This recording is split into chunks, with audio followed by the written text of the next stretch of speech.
I'm Corey Taylor. I'm the lead singer for Slipknot.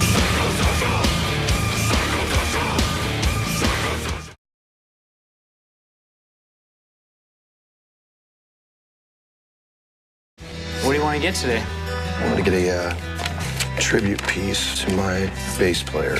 I came here today to get a tattoo of my bass player, Paul Gray, who passed away last year. Wow, that's a heavy photo. Yeah, isn't that great? It's a picture of Paulie in his mask with his number. What about the two? Where do you want to do this? The two, I want to maybe bring down a little bit, so it's like, you know, it's like him and his number right there. Yeah, so we can do that. Yeah. Where do you want to get this at? I want to get it back here, like okay.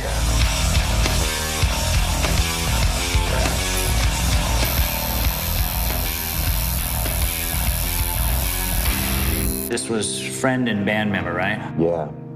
How did he die? Died of heart failure. You guys were pretty close? Yeah. Paul was one of my best friends. He was a guy that I had known before I joined Slipknot, and we were together almost every day. He was just incredibly gifted. Probably one of the best musical minds I've ever heard. He was an inspiration to me. He wrote a majority of the music in the band, but he was never the one to try and take as much credit as he could. There's so many sides of him that nobody saw that I guess it just makes me grateful I got to be his friend, you know? That's a good thing to say. A lot of people don't, they fail to mention that, you know, that they're just grateful they got to be a part of that person's life. He was just an amazing guy, man. I miss him. I've had a lot of friends pass away, you know, for many different reasons. People always say, oh, I'm gonna take you to get over it. I'm like, man, I never got over it. Yeah. It just got easier, and I just learned to live without them, you know? That's really it at the end of the day. I mean, there's no choice, really. Yeah, exactly. Yeah. Hi, honey. Hi. Hi. What are you doing? I'm ready for it to be done. Tim, did you meet my wife? Hi, Tim. How are you? Very good to meet you. Oh, that looks great. After a couple hours, I just turned into the world's biggest puss. I can't take it. You don't have that much longer. When he died, my wife was the one that really kind of kept me together. Whenever I'm broken, she's the one who fixes me. Why don't you tell me the first thing that pops into your head that you remember about Paul? I miss that laugh. I miss that so much.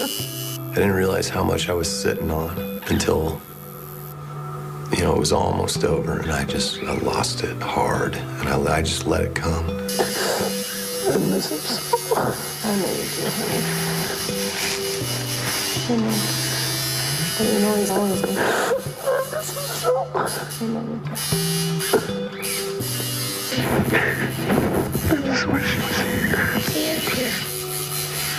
He's always with you. He's always here.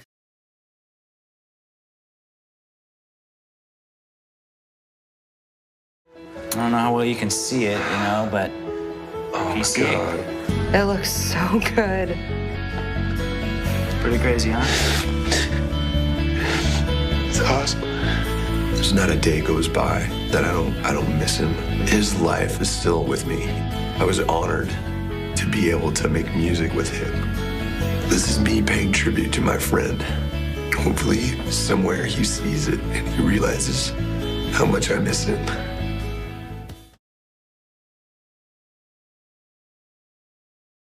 The lead singer in the heavy metal band has been killed, leaving a huge local fan base in shock tonight. NBC4's Vicky Vargas is live for us in Huntington Beach with this story. Vicky?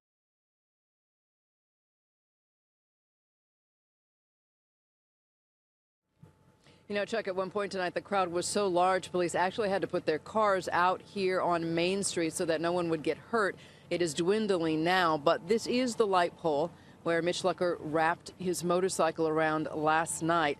He spent about 8 hours in surgery, and then he died at 6 o'clock this morning. His mother says he was born screaming, and it became his trademark. Mitch Lucker parlayed that talent over a decade of bands, initially in Riverside. But he made a name and a success out of suicide silence. The heavy metal band produced 3 albums and became a staple of the Warped Tour. Their Facebook page has over 2 million likes. Band member Chris Garza says Lucker was always trying to improve. He's just that guy that wants to improve all the time, you know. He likes to master his craft, you know, as, you know, anyone would. According to his wife, Lucker made a choice Halloween night to drink and ride. He had a passion for motorcycles and told friends it was the same adrenaline rush as being on stage. Friends say he was soft-spoken and kind, but also battled anxiety. They say music was how he got his emotions out.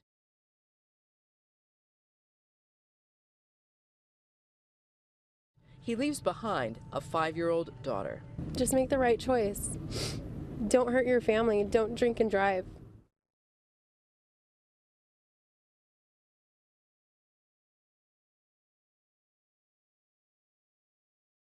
The thing that people don't realize is, like, we've had a relationship with Jimmy that unlike anybody could really ever imagine.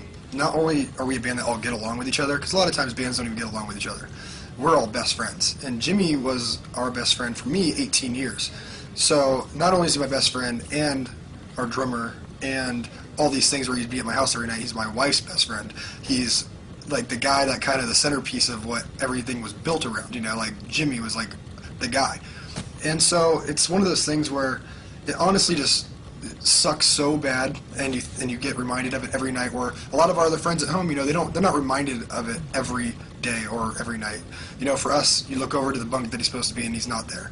And you're reminded every day, and you see the backdrop, and we do it for the fans, and it's you know, it's a way to remember him, we'll do it forever, but it's just still sucks. You know, there's nothing really therapeutic about it yet. You know, at this point it's just like, shit, you know, either I can go home and he won't be there, or I can go on stage and he's not playing the drums. It's a crazy situation.